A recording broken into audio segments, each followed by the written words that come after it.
The fire that never burned out. He never forgot the pain. Even at 63, Dave Mustaine still remembers the exact moment they kicked him out. It wasn't a slow breakup.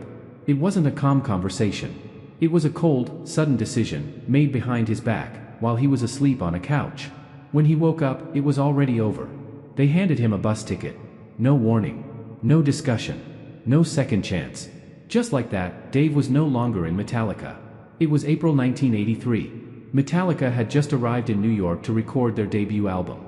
But before they could even hit the studio, they told Dave to pack his things. The same guys he drank with, played with, fought beside, had thrown him out like he meant nothing. James Hetfield, Lars Ulrich, and Cliff Burton stayed. Dave Mustaine got left behind. And that's when the fire inside him started. Not a fire of inspiration, but of revenge.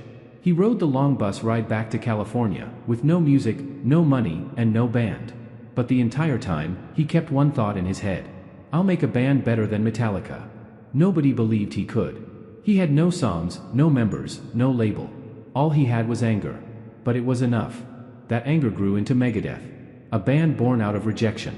A sound filled with speed, rage, and technical skill so sharp it cut through the heavy metal world like a blade. But even as Megadeth rose, Dave's mind never let go of Metallica. No matter how high he climbed, no matter how many gold records he earned, he always looked over his shoulder. Because the ghost of his past never left. And for decades, Dave kept quiet about what really happened.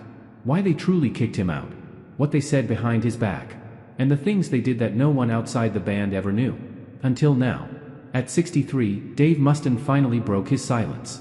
In a quiet interview, with no big stage, no crowd to impress, he finally revealed the truth about Metallica's betrayal. And what he said shocked even longtime fans. Because the real reason wasn't just about drugs. It wasn't just about fights. It went deeper. A personal rivalry. A hidden fear. A power struggle that started the moment Dave joined the band, and ended the moment they realized they couldn't control him. Dave Mustaine wasn't kicked out because he was weak. He was kicked out because he was too strong. And for Metallica, that strength became a threat. But what exactly happened in those early days? What made James and Lars turn against the man who helped shape their sound? And why did Dave's firing feel more like a setup than a decision? The answers are darker than anyone imagined. And what Dave says next changes everything you thought you knew about Metallica's rise to fame. The secret power struggle inside Metallica. Before Metallica had even released a single album, tensions were already tearing them apart. Dave Mustaine wasn't just the lead guitarist, he was a dominant force. His riffs were explosive. His presence was loud. And his ambition burned just as hot as James Hetfield's. That was the problem. From the very beginning, there were two leaders in Metallica. James and Dave. Two alphas. Two visions. One band. And that never works for long. Dave brought in a style the others didn't fully understand, fast, aggressive, raw. His songwriting pushed the band into a darker, heavier direction. But his personality pushed just as hard. He didn't hold back. He argued. He drank. He fought, sometimes literally. Lars Ulrich, the drummer, didn't like it. He and James had started Metallica. It was their band, their dream. And now, it felt like Mustaine was taking over. He challenged every decision. He refused to play the quiet sideman. And slowly, the tension turned to paranoia. They started watching him. Every move. Every outburst. Every drink. The final straw came during their early days in New York.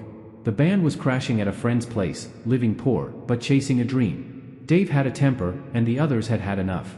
A fight broke out after a show, something small, but it was the excuse they needed. Lars and James made the decision while Dave was passed out.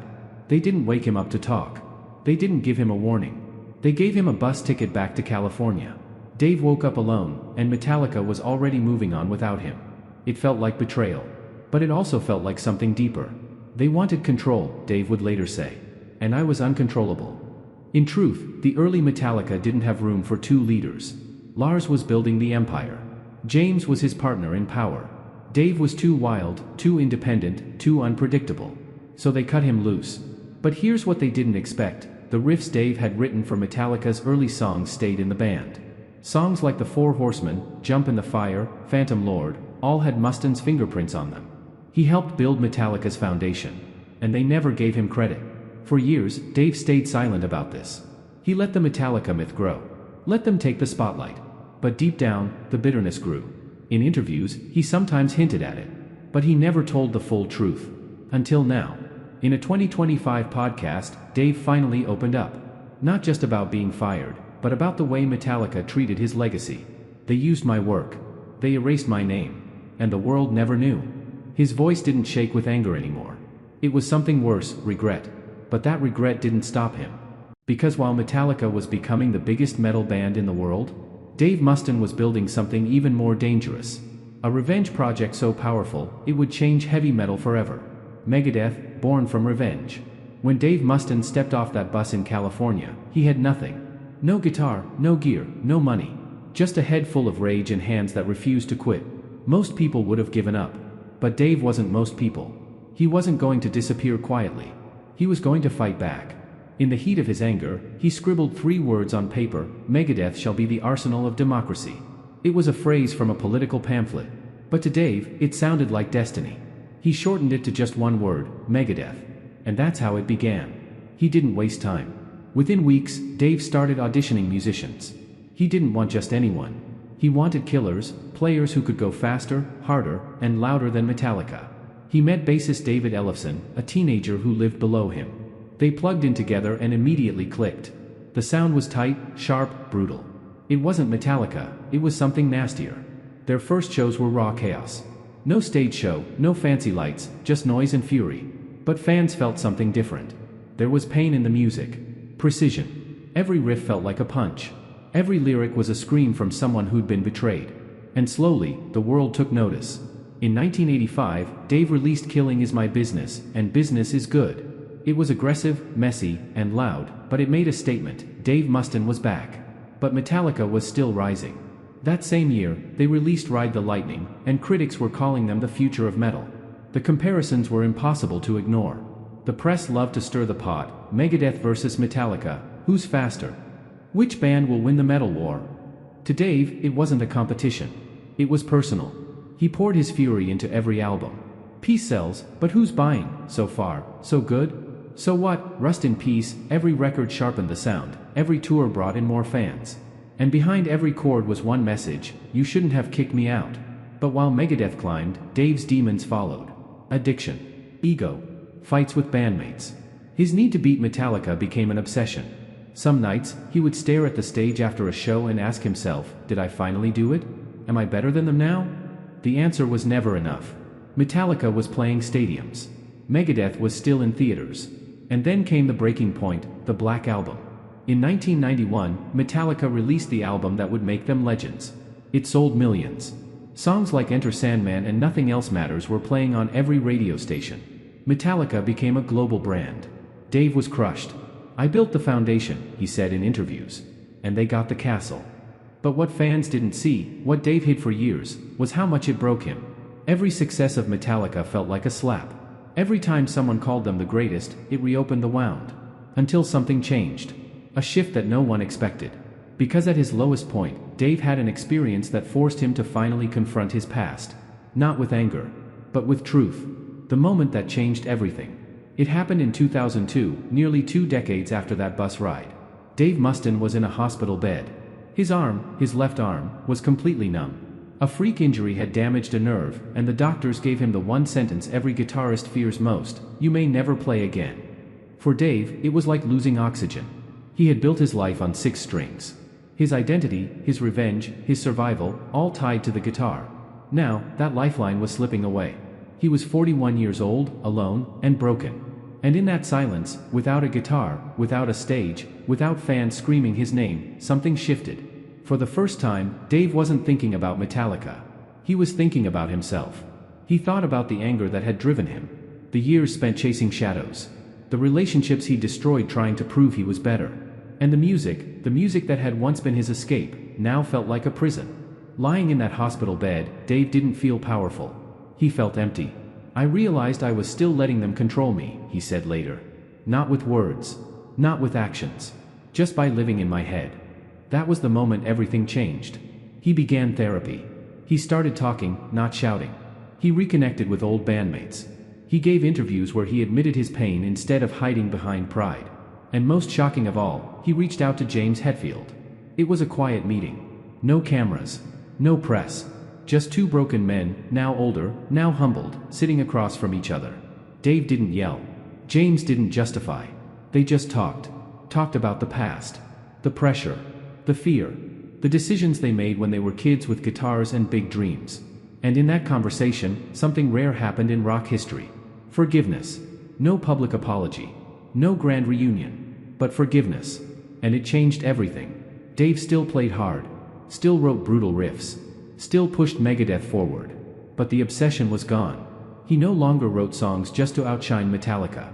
He wrote them for himself. And that's when the music got better. His playing came back.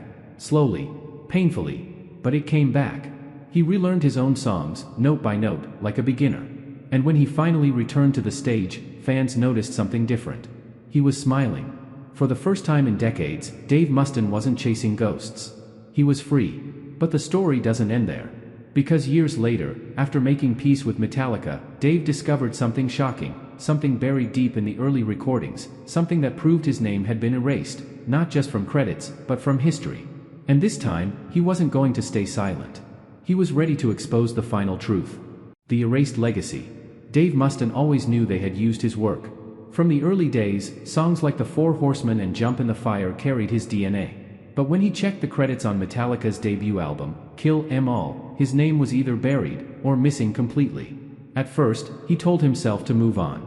After all, those riffs were written when they were kids. Maybe it didn't matter. But the truth kept pulling at him. Years later, a fan handed Dave a bootleg tape, an early rehearsal demo from 1982. It was rough, raw, but unmistakable. The voice was James Hetfield. The riffs? Pure Mustaine. But what caught Dave off guard was what followed. The tape didn't stop at rehearsals. It included an old conversation. A scratchy recording of the band talking between takes. And in it, Lars said something that made Dave sit upright. He said, "We'll change the parts later. Don't worry, no one will know it was Dave's." It hit him like a knife. They hadn't just moved on after firing him, they had planned to erase him. That moment haunted him. He took the tape home. Listened to it over and over. Then he went through old documents, contracts, even interviews. He realized how much of his story had been silenced, edited, rewritten by the winners. Metallica had become legends. But the roots of their rise, the riffs, the energy, the chaos, had come from him. He didn't want revenge anymore. He wanted truth. In 2023, Dave finally sat down for a career-spanning interview. No yelling. No bitterness. Just truth. He held up that tape. Told the story. Explained what it meant, not just for him, but for the history of heavy metal. "I'm not angry," he said. "I'm just done hiding." The clip went viral. Metalheads around the world started re-listening to those early Metallica songs. They could hear it now, Mustaine's rhythm, his aggression, his signature bends and snarls buried under James's vocals and Lars's drums. It was all there. Fans demanded clarity. Journalists brought up the issue again. Even James Hetfield was asked about the tape. And for once, he didn't deny it. He said, "Dave was a huge part of our early sound. Maybe we didn't handle things right. Maybe we were scared. He was dangerous, in a good way." It was the closest thing to an apology Dave ever got. And he accepted it. Because by now, Dave didn't need validation. He had survived being kicked out, erased, mocked, and underestimated. He had built Megadeth into one of the greatest metal bands of all time. And most importantly, he had outlived the hate. At 63, Dave Mustaine finally told the full story. And in doing so, he took back what had always been his. Not just the riffs. Not just the legacy. But his peace. Because in the end, the truth wasn't just about Metallica. It was about never letting anyone else write your ending.